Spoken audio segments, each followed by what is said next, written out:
welcome to Venari Podcast. Today I'm joined by Jason Rieff. So thank you very much, Jason, for joining us today. Today we're going to be running through the topic of why luxury hospitality needs to stop ignoring Gen Z, which I think is a very interesting topic and quite a hot topic at the moment. Jason, do you want to give an intro to yourself and to the listeners, and then we can crack in. I've got a ton of questions to ask you about this. Yeah, sure. So first off, thanks for having me. I think we're going to do some great insights on some cool topics today. But yeah, so a bit about myself. My name's Jason Rieff. I've come from a predominantly advertising, branding, lifestyle background, where I led up a bunch of agencies in Germany, also in South Africa, in London, from We Are Social through to Young and Rubicams, MNC Saatchi. Afterwards, I worked a bit in private equity, as well as for Generator Hostels as CMO there for 2 and a bit years. Since then, I've had my own lifestyle brand and hospitality brand consultancy called JSR Consultancy. We work with quite a couple of clients in the hospitality sector, from Jumeirah Group through to Holiday Inn, but then also with other brands like Louis Vuitton, Reebok, all the way through to Def Jam Records. So yeah, a bit about me. I guess, Steve, I'll put it over to you to begin your. I hope there's not too many questions. I hope I don't. We've got a few. But no, thanks for the intro. I really appreciate that. So I guess the first question on this topic is, and this is something that I didn't really know too much about, but I know the word, but what is Gen Z? So how would you define Gen Z? Yeah, so classical definition, Gen Z, born around 1997. They're the ones between 6 years old, 24, 25 years old now. That's the very kind of classical definition. What I guess is more important to know, specifically with regards to kind of the business insights definition, is they're the group that is the one that doesn't necessarily care about your brand because of what your brand is, but more along the lines of who your brand is and what your brand says. But they're also the ones that have got, so in the States alone, they have $150 billion consumer spend, of which I believe 35 billion or so is kind of dedicated towards hospitality. Within, I believe, the next 2 or 3 years is going to have the highest consumer spend by 3x, and they're pretty much the brand that we should all be talking about right now. Millennials are a bit of a older topic now. Yeah, so what's the difference there then? Obviously I know millennials. I guess I am a millennial. What's the difference between millennial and Gen Z? Yeah, so good question. A lot of brands actually struggle with that question. So classical difference would be age. Millennials born in the early 80s, like 81, 82. Gen Z is born around 97, 96. That's the classical difference. They both have a lot of money. In total, I believe millennials probably still have a little bit more consumer spend right now. But millennials are a bit tighter pockets. Gen Z also have tight pockets, but they're highly price conscious, willing to pay for cool brand offerings, and they expect cool brand offerings. Millennials expect cool brand offerings, not necessarily willing to pay for those cool brand offerings. Okay.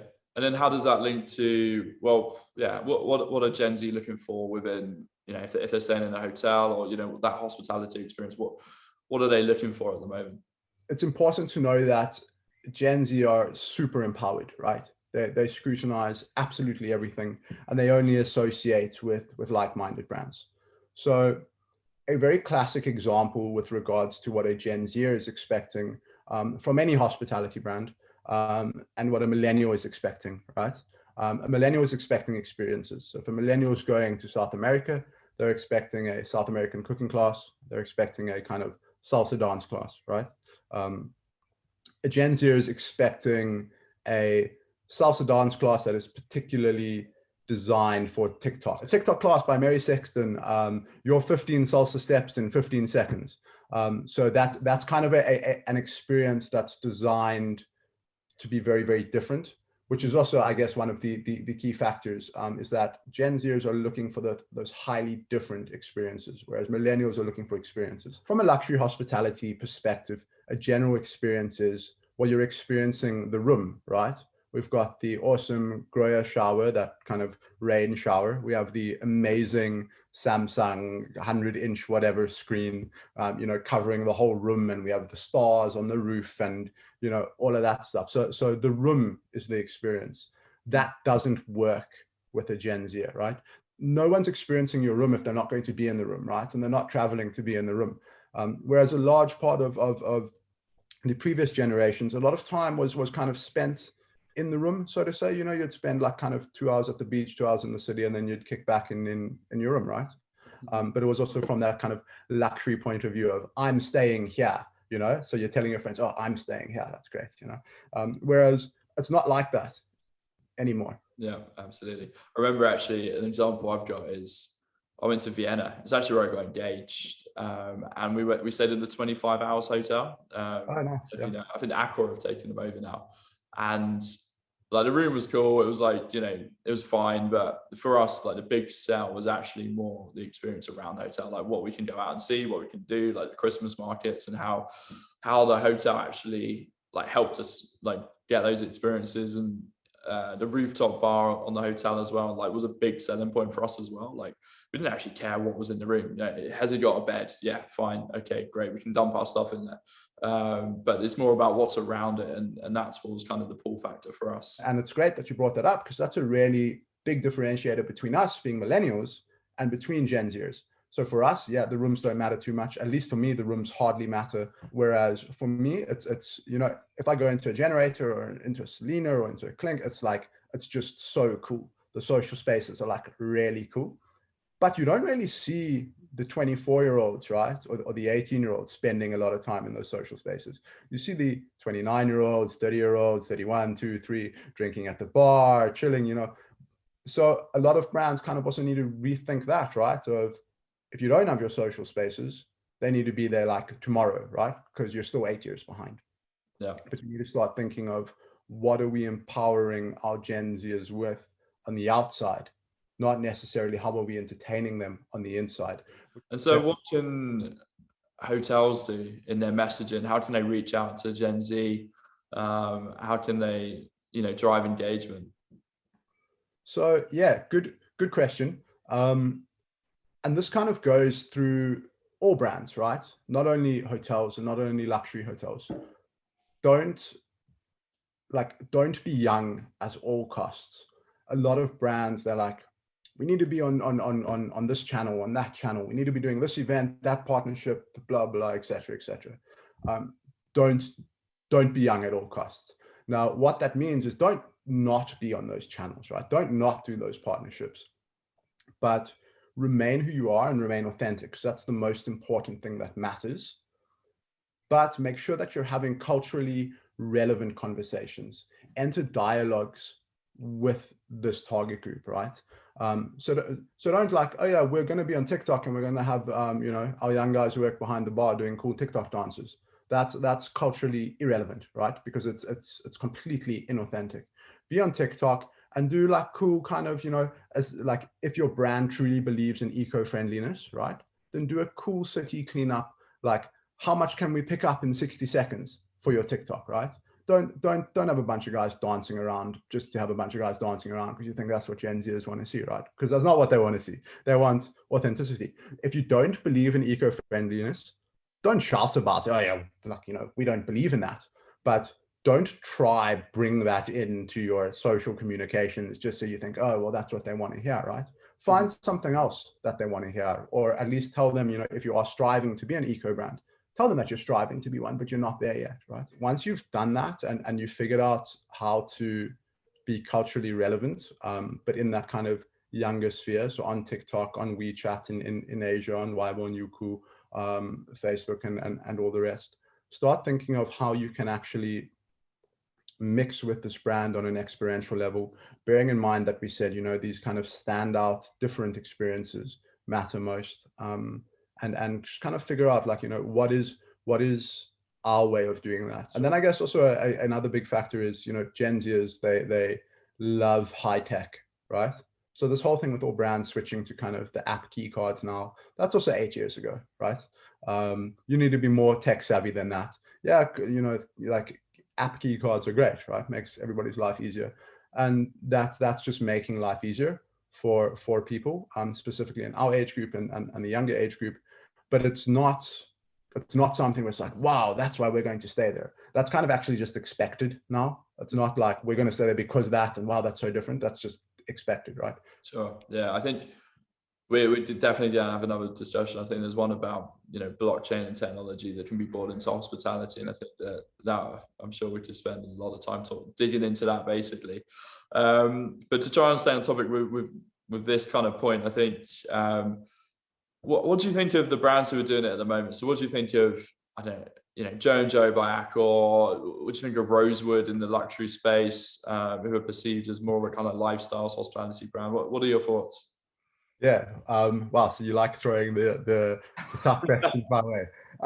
So I guess, yeah, look, I wouldn't say there's any one brand that's doing it 100% correctly. And you can't, right? Because there's still three segments. There's Gen Z, there's Millennials, and then there's above, right? And you're still trying to target all of those. And there's slowly becoming a shift in percentage wise of who's more important. So you bring up Accor and Joe and Joe, also really cool kind of concept, really cool brand. Or Accor is doing a great job of making that transcendence to the targeting. I think still a long way to go. Not that that's a bad thing. Massive brand, massive heritage.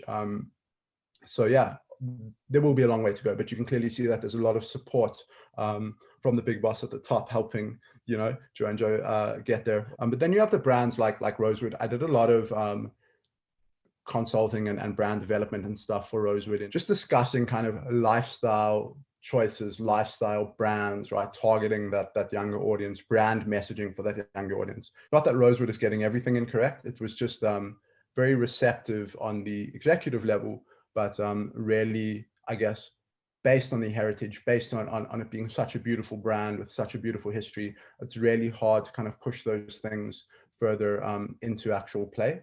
But I guess, as long as brands are trying and brands like Rosewood are trying, that's great, right? I guess the bigger the brand, the bigger the heritage, the stronger that historic power behind it, the harder it is to kind of push those things deep into play. But then you get some of the really great hostel chains, who I think a lot of the luxury brands can kind of look at and see as like leaders in the space. Because I mean, you've done a lot of recruiting for the hostel sector. That's also how I met you, right? So the kind of business kind of ethos that hostels are now taking on, with regards to their big money players, right? It's no longer kind of come in and here's your kitchenette and we have our filter coffee there and whatever. But this is big money players. There's millions and millions, hundreds of millions pumped into everything, right? And I think a lot of the brands can learn and kind of take note from things that Generate is doing, Celine is doing, Student Hotel, Clink, all of those others. I think it's just about kind of keeping your eyes open. But yeah, I guess to kind of stay on track, I wouldn't say that there's any brand that's nailing it 100% on the head, because it's not possible. There's three major segments: Millennials, Gen Zers, and Boomers, right?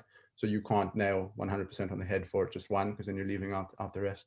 And there's a lot of great brands that are pushing forward. And then there's just some brands where it's hard to see that kind of transcending into the, it just seems that they don't really care about the about the younger group, and they're playing. I mean, they're talking things that are 8 years ago, right? It's like, oh yeah, it's millennials, but it's not millennials anymore. Now it's Gen Z. So yeah, that's a tough question, especially bringing up certain, but yeah. Name and shame, why not? Thank you so much for your time. That was actually really interesting, and yeah, really insightful. I learned a hell of a lot then. So yeah, thanks a lot for that. I'm gonna have to delete all my old social media accounts and start getting on some of these new ones to stay relevant. But I really appreciate it. I'm looking forward to the next one. So yeah, thanks a lot for your time today, and yeah, thanks for chatting. Cool. Thanks for having me. I hope your viewers enjoy it. But yeah, no, pleasure as always. Thank you very much for having me. Cheers, Jason. Appreciate it.